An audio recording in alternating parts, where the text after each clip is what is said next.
자, 오늘은 마태복음 14장 합니다. 네, 오늘은 14장을 할 텐데 14장하고 17장까지를 통으로 놓고 공부를 하도록 하겠습니다. 그래서 14장부터 17장까지를 통으로 놓고 하는데 이제 14, 15, 16, 17 4개 장인데 이걸 이제 그 문단 나누기를 오늘 할 거예요. 그래서 구체적으로 그 조문으로 들어가지 않고 전체적인 이제 그 흐름에 대한 문단 나누기를 이제 오늘 좀 살펴볼 텐데 왜 그러냐면 우리가 지난 시간에 씨 뿌리는 비유를 비롯한 7가지 천국 비유 설교를 했죠. 그래서 이제 거기서 물의 마무리를 어떻게 했냐면 고향에서 이제 배척당하는 걸로 끝났잖아요. 그래서 이제 마태복음 1부가 이제 끝났다고 보고 이제 물줄기가 이제 2부로 이제 흐름이 바뀐다 이렇게 얘기를 했으니까 이제 오늘부터 사실 어떻게 보면 마태복음 2부가 시작인데 14장부터 그래서 17장까지만 얘기하면 제가 이제 항상 마태복음 공부하면서 뭘 중요시 했냐면 흐름. 마태가 어떠한 주제들을 쭉 흐름상 전개하느냐가 굉장히 중요하다고 그랬는데 이 14장에서 17장까지의 주제의 흐름이 너무너무 어려운 거예요. 파악하기가 너무 어렵고 야 이걸 어떻게 흐름을 파악해야 되느냐. 그래서 그 수많은 그 마태복음을 이제 뭐 강해한 신학자들이 많거든요. 그래서 이제 이거저거 이제 좀 살펴도 보고 그랬는데 내 마음에 좀 이렇게 쏙 들게 그 흐름을 제대로 그 잡은 사람이 없어요. 나는 이제 그걸 굉장히 중요시 하는데 그런 거를 야 그럼 이걸 어떻게 이 흐름 주제 흐름을 어떻게 그 파악을 할 건가 고민을 많이 했어요. 아무리 봐도 이런 흐름으로 마태가 이야기들을 앞으로 전개해 나간다라고 딱 이렇게 보여주면 좋은데 이게 쉽지가 않은 거예요. 마태의 마음도 잘 모르겠어 사실.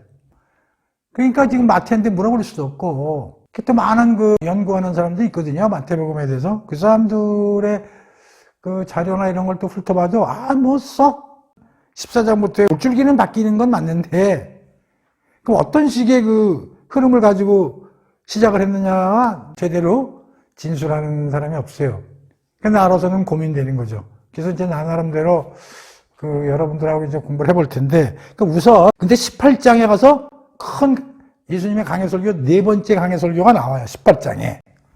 그래서 우선 17장까지를 통으로 놓고 어떤 이야기들이 지금 마태복음에 전개가 되는지를 우선 그 사건별로 분류를 해놓고 나서 한번 같이 연구를 해보도록 합시다. 자, 그래서 그 마태복음을 한번 펼쳐보세요. 그러니까 우리가 이렇게 보면 돼요. 14장부터는 제2부가 시작이다. 이렇게 생각하시면 돼요. 그리고 물줄기가 바뀐다. 오케이. 봅시다. 14장 1절에서 12절까지. 여기 이제 무슨 얘기가 나오냐면 세례 요한에 대충 보면 죽음이 나와. 그래서 세례 요한의 죽음으로 써볼게요. 세례 요한의 죽음 이야기가 쭉 흐른단 말이에요. 그 다음에 14장 13절부터 21절까지요. 오병이어 이야기가 나와요. 오병이어 이야기는 뭐냐면 5개의 빵과 우리 요한복음 공부했죠. 2개의 생선을 가지고 5,000명을 먹여 살린 뭐 기적적인 사건이 오병이어 이야기가 딱 이제 여기서 나오겠어요. 그 다음에 그게 끝난 다음에 이제 14장 22절부터 33절입니까? 그 소제목에 뭐로 되어 있어요?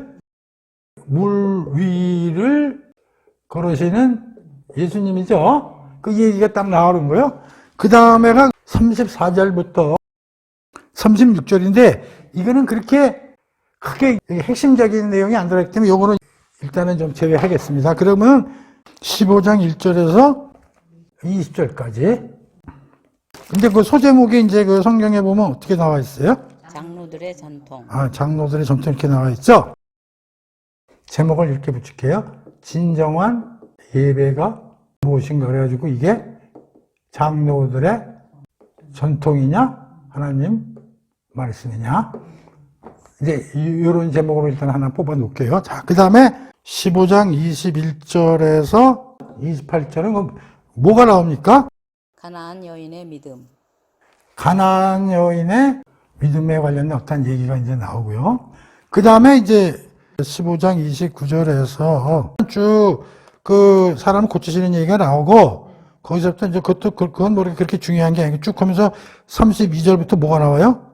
4,000명을 먹이시다 그런 얘기 나오죠? 그게 39절까지. 여기서 뭐냐면, 7병2여가 나와요. 여기는 뭐예요? 오병이요. 여기는 뭐예요? 7병이요. 떡 7개하고 2개 고기로 여기서는 5,000명을 먹이거든요. 여기는 4,000명을 먹이는 얘기가 또 나와요. 그래서 이게 그 비슷한 게 아니야. 틀린 얘기예요. 또 이런 얘기가 나오는 거예요. 자, 그 다음에 16장으로 넘어가서 16장 1절에서 12절까지 볼 거예요.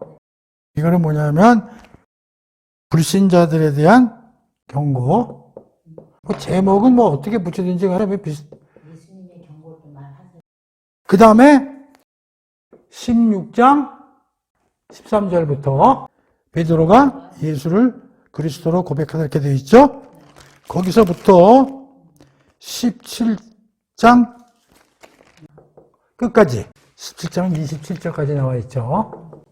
이거는 메시아에 대한 이야기가 나오고요. 이거는 이제 우리가 6개 단락으로 나누어 볼 것이요. 이제 이건 조금 있다가 이제 다시 얘기를 할게요. 자, 14장에서 17장까지 내용을 쭉 들여다 보니까 이런 스토리들로 지금 진전이 되는 거예요. 14, 15, 16부터 17까지 쭉 이렇게. 구체적으로 살펴보진 않았지만 대충 이런 내용들이 흐름이 지금 나오고 있다. 그러면 이 이야기들이 전체적으로 그럼 어떤 주제를 향해서 지금 2부인데 물줄기가 바뀌었다 그랬잖아요. 그럼 어떤 주제들이 이걸 과연 마태가 보여주려고 이런 이야기들이 쫙 전개가 되느냐. 이게 일관성이 그렇게 있지가 않아요. 마태한테 물어봐야 되는데 당신은 어떤 일관성을 가지고 이런 이야기들을 집어넣느냐고 물어봐야 되는데 마태가 지금 살아있지도 않고 마태복음을 연구하는 사람들도 보면은 아까도 얘기했지만 별로 이게 뚜렷한 방향을 못 잡고 있어. 그래서 이제 내 나름대로 일단 우선 스토리들을 써놓고 한번 우리가 같이 공부를 해보자 이런 얘기예요. 틀릴 수도 있는 거예요. 이제 우리가 지금 공부하는 자 봅시다. 그래서 나는 이제 이렇게 나눠봤으면 좋겠는 거예요. 여기 세례 요한의 죽음 얘기가 나오잖아요. 그래서 이제 이걸 이제 한번 의미를 살펴보고 그 다음에는 오병이어 기적적인 사건이죠. 그 다음에 무리를 걸으시는 예수님이 나오고 장로의 전통, 다시 말하면 진정한 예배가 뭐냐. 이것은 무슨 얘기냐면 유대인들이 하나님의 말씀의 어떤 정신이나 가치를 가지고 실천하고 이러는 게 아니라 자기네들이 만든 그 뭐 안식일 같은 거 제도, 그 다음에 이제 아침에 뭐 그 여러 가지 지들이 나름대로 자기들 스스로가 만든 어떤 그 규칙적인 전통이 있는데 그거에 얽매가지고 그걸 갖다 고집하는 이제 그런 거에 대해서 예수님이 비난도 하시고 가르침을 주는 거예요. 그래서 여기까지를 크게 이제 한 단락으로 한번 나눠볼 거예요. 그 다음에 이제 가나안 여인의 믿음, 칠병이요, 소경에 대한 불신자들에 대한 예수님의 경고. 이들이 주로 표정만 구하고 앉아있는 그 유대인들의 그 얘기가 쭉 나오는데 예수님이 이제 거기서 뭐라 그런단 말이에요? 이걸 이렇게 한번 나눠볼 거예요. 자, 그 다음에 여기는 이제 예수님과 관련된 여러 가지 그 이야기들이 16장 13절에서 17장 27절까지 쭉 이제 서술이 돼 있어. 이걸 이제 스타팅이라고 보면 한 덩어리, 크게 두 덩어리, 크게 세 덩어리로 나눠봤으면 좋겠다는 게 내 생각이요. 그럼 이제 여기다 한번 붙여볼게요. 한 덩어리, 두 덩어리, 여기 뭐야? 세 덩어리. 그럼 왜 이렇게 나눠보는 게 좋으냐 하는 걸 이제 살펴볼게요. 이건 하나의 세례 요한의 죽음이라는 게 나왔으니까 그건 이제 제 2부를 끌고 가는 그 서두로서 크게 보고, 자, 이걸 왜 이렇게 나누느냐를 잘 보면 재밌어요. 여기도 보시다시피 여기 오병이에도 나오고, 여기 칠병이에도 나오고, 똑같이 매기는 거잖아. 여기 뭐 5,000명이 매기고 4,000명 매기고, 비슷해. 근데 재미나는 게, 이거는 유대인들 지역에서 일으키는 이야기고요. 잘 살펴보면요. 이거는 유대 지역을 벗어난 그 이방 지역이라고 볼 수가 있어요. 거기서 예수님이 4,000명을 먹인 이야기가 나오는 거예요. 그리고 여기 가나안 여인의 믿음이라는 얘기가 나오잖아요. 이 여인이 유대인 여인이 아니야. 그래서 이거 우리가 뭘 느낄 수 있냐? 여기서 우리가 갈릴 수 있겠다. 이거는 어디에 대한 얘기라고? 지역적으로 보면? 유대 지역, 이건 지금 어디서 일어난 일이라고 볼 수 있어? 이방 지역, 자, 그 다음에 여기서는 순수히 누구에 관한 얘기가 이제 주로 이루어지냐면? 메시아, 메시아에 대한 얘기가 나온다고. 그래서 이거를 이렇게 나눠보자 이거야. 한 덩어리, 두 덩어리, 세 덩어리. 그러면은 첫 번째 덩어리는 우선 유대 지역에 관련된 무슨 그 얘기라고 보고, 이걸 어디에 관한 얘기라고 보면 돼? 이방 지역에 관한 얘기라고 보고, 이거는 누구에 관한 얘기라고 돼? 메시아 개인적인 덩어리로 보자 이거야. 그러면서 여기서부터 한번 볼게. 세례요한의 죽음 얘기가 갑자기 나오는 거예요? 이게 왜 제 2부 흐름에 제일 먼저 나오는가? 이 세례요한의 죽음 스토리를 내가 보면서 안타깝다는 생각이 들더라고. 세례요한이 뭐 잘못한 게 있어요. 사람도 그 광야에서 낙타 털옷 입고 말이죠.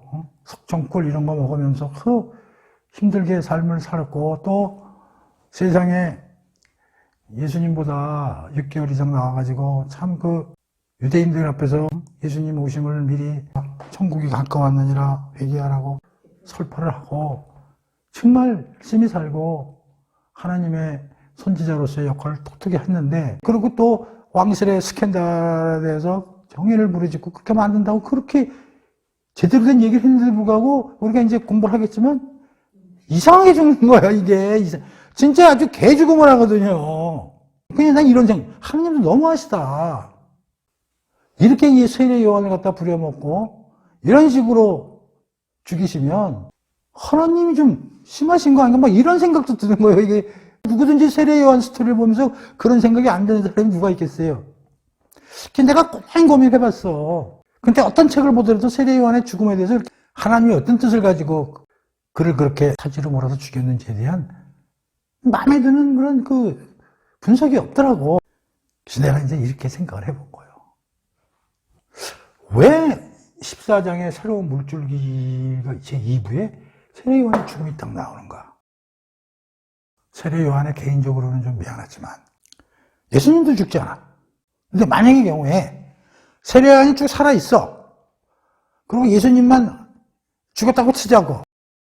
근데 그 14장부터의 이야기는 학자들이 분석한 결과 지금 예수님의 공생에 시작한 지 한 2년 정도가 경과된 시점이라고들 얘기들 많이 해요. 그럼 앞으로 예수님 죽기까지 얼마 남았어? 1년 정도 남았죠. 그럼 예를 들어서 세례요한이 석방이 됐다고 치자고. 그래가지고 이제 1년 지난 다음에 어떤 문제가 벌어져. 예수님은 이제 돌아왔을 거 아니야. 근데 예수님은 돌아갔는데 세례요한은 살아있어. 그것도 좀 이상한 것 같아, 내가. 왜냐하면 어떻게 보면 세례요한과 예수님은 동일체는 아니지만 같은 개념으로 봐야 되는 거 아닌가. 왜냐하면 그 세례요한이 이 세상에 태어나서 사명이 뭐냐면 예수님을 앞에서 미리 어나운싱 하는 거거든. 그럼 우리가 옛날에 왕이 죽으면 순장제도라고 있잖아. 그 같이 있었던 사람 같이 묻어버리잖아. 그 생각이 나는 거야, 내가. 그러니까 세례요한이 1년 앞서서 죽은 거예요. 예수님보다. 어떻게 보면 그렇잖아요. 1년 뒤에 예수님이 돌아가시니까. 하나님이 왜 세례요한을 죽이셨을까? 그 펄펄 날르는 세례요한을. 세례요한이 예수보다 6개월 앞서서 나왔다면, 예수님이 32살에 돌아가셨다면, 그건 33.6살 아니야. 그건 한참 청년이잖아요. 아무리 옛날이지만. 거기에는 엄청난 하나님의 무슨 숨은 뜻이 있잖아요. 난 그걸 이제 찾아보려고 묵상을 많이 한 거지. 그래서 결론을 이렇게 내렸어. 하나님은 세례요한의 개인적인 죽음은 좀 안타깝지만 이러한 뜻으로 세례요한의 죽음을 보셨구나. 뭐냐? 세례요한은 어떤 사람이라고 우리가 배웠어요? 구약의 마지막 선지자며 구약과 신약을 연결하는 과정에 있는 마지막 선지자가 누구요? 세례요한. 그러나 우리가 앞에서 배웠지만 아무리 세례요한이 선지자 중에 선지자요, 여자가 낳은 사람 중에 으뜸이라고 예수님이 얘기하셨지만 뭐라고 그러냐면 그리스도, 하느님 안에 있는 작은 자만도 못하다고 얘기를 하셨잖아요. 그러니까 이 2부의 물줄기는 뭐냐면 세례 요한이 죽었다는 얘기는 구약은 끝났다. 구약 시대의 흐름은 이제 13장으로 인해서 끝나고 물줄기가 바뀌었다는 건 이제 드디어 예수 그리스도를 필두로 하는 신약 시대가 열리는 큰 물줄기를 보여주기 위해서 하나님이 안타깝지만 죽게 한 그런 하나님의 뜻이 있지 않겠느냐. 물론 세례 요한 자체를 보면 개인적으로 아픔이 있지만 아마 하늘에 올라가서는 하나님이 극진한 자리를 마련해 줬겠지. 그러나 우리 세상 눈으로 보면 안타깝지만 이 세례 요한의 죽음에 관한 엄청난 깊은 뜻을 우리가 해야 된다. 그거 뭐냐? 이제 뭐가 끝났다는 얘기야? 구약시대 끝났다. 그러면 신약시대는 누가 지금 이끌고 있는 거야? 예수. 그러면 세례 요한의 죽음 얘기로 쫙 마태가 문을 연 거 아니겠는가? 그래서 세례 요한의 죽음도 의미가 있다. 하나님의 입장에서는. 자, 그러면 지금 유대인들은 어떤 상태에서 지금 생활하고 있냐면 이게 마태복음이 쓰인 게 AD 정확한 연도는 알기가 어렵지만 대개 60년, 70년 그 와중에 마태가 이 책을 썼다고 이제 일반적으로 보는데 그 당시에 이 유대인들의 사회는 예수가 죽은 지 한 30년에서 40년 되는 그런 그 사이에 제자들을 통해서 복음 전도 명령을 예수님을 통해서 어느 정도 유대 지역 안에서는 나름대로 어떻게 됐어요? 복음이 좀 전파됐다고 손치더라도 우리가 알다시피 13장에서 예수의 고향에서는 배척을 받았다는 게 그렇게 흔쾌히 받아들이지를 못했고 그때 그 상황을 보자고.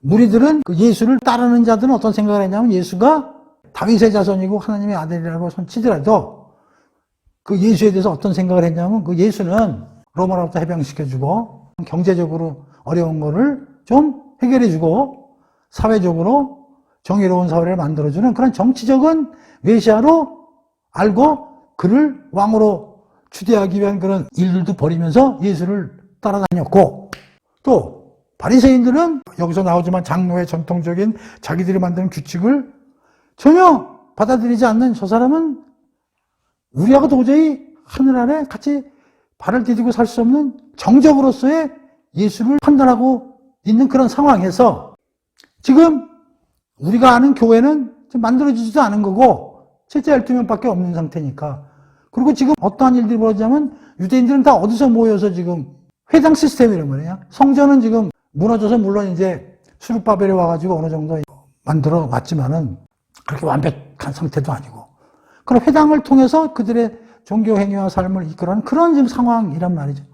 근데 이제부터 하나님이 하시고 싶은 얘기는 뭐냐면 이제 세례 요한의 마지막 선지자로서 죽었다. 이제 유대인들이 너희들이 지금까지 지켜온 어떻게 보면 유대교 성전과 회당을 중심으로 한 유대교의 이제 종말을 구하고 누구를 필두로 하는 나의 아들은 예수 그리스도를 필두로 한 유대교에서 기독교로 이제는 탈바꿈하는 유대교를 부셔버리고 기독교로 가는 게 아니라 구약과 신약은 밀접하게 관련이 있거든요. 그러니까 유대교가 틀렸다.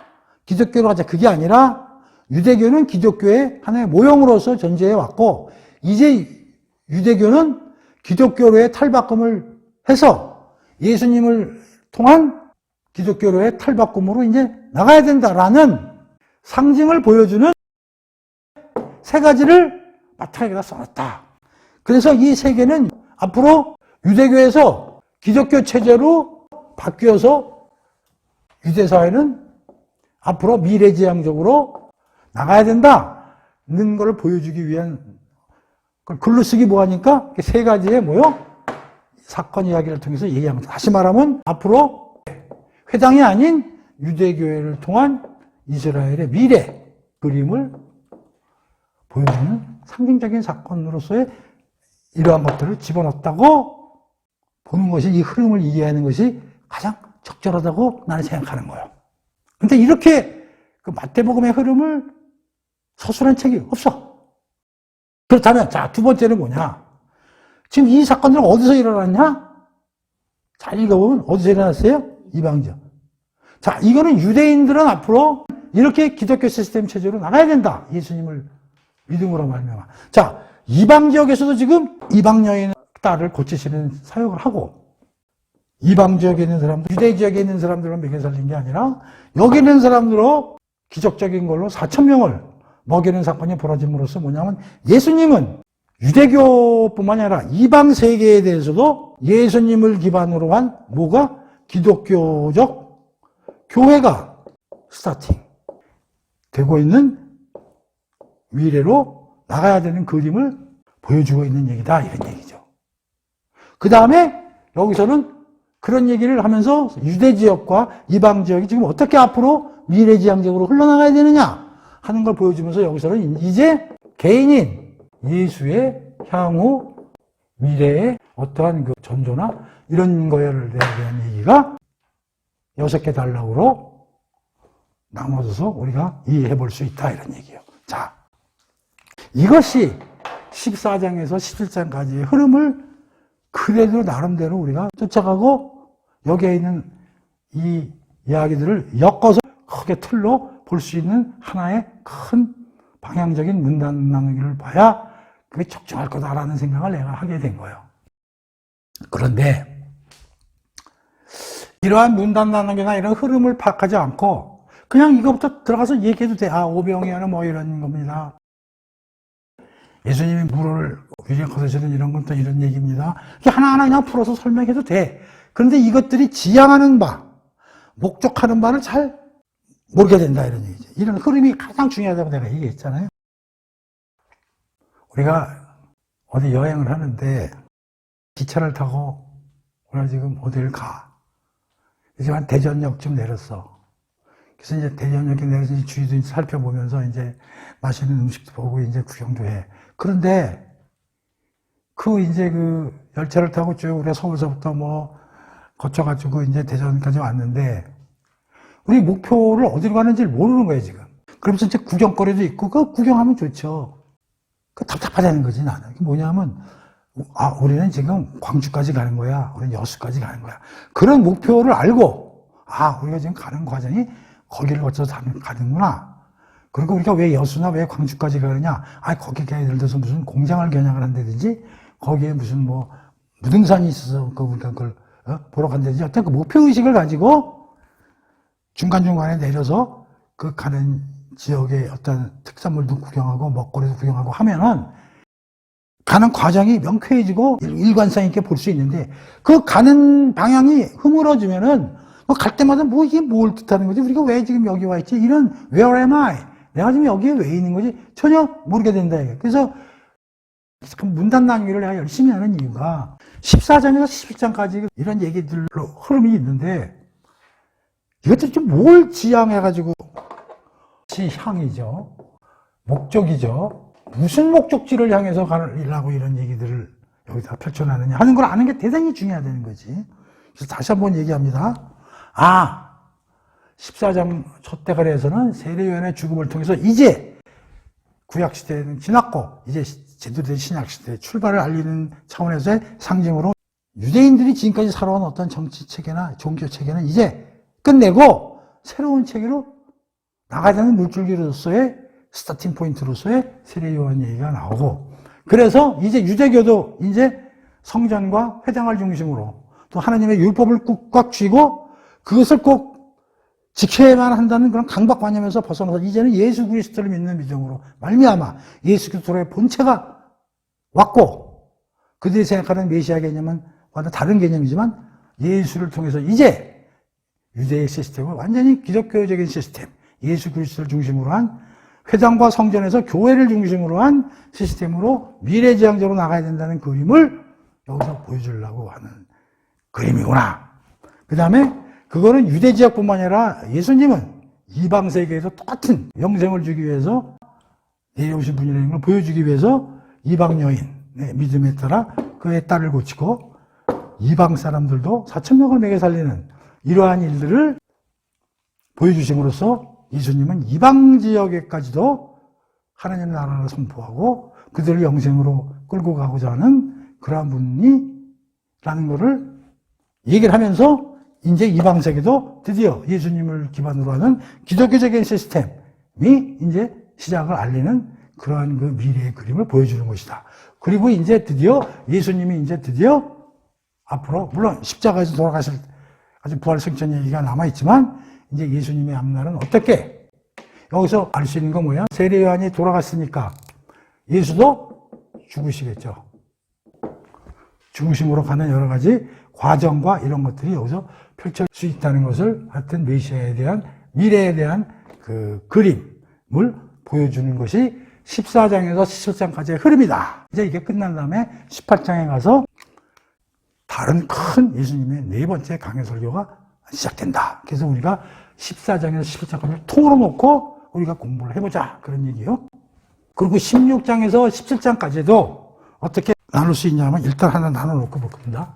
1번 16장 13절에서 17절까지는 뭐에 대한 주제로서 우리가 파악을 할 수 있냐면 메시아에 대한 인식.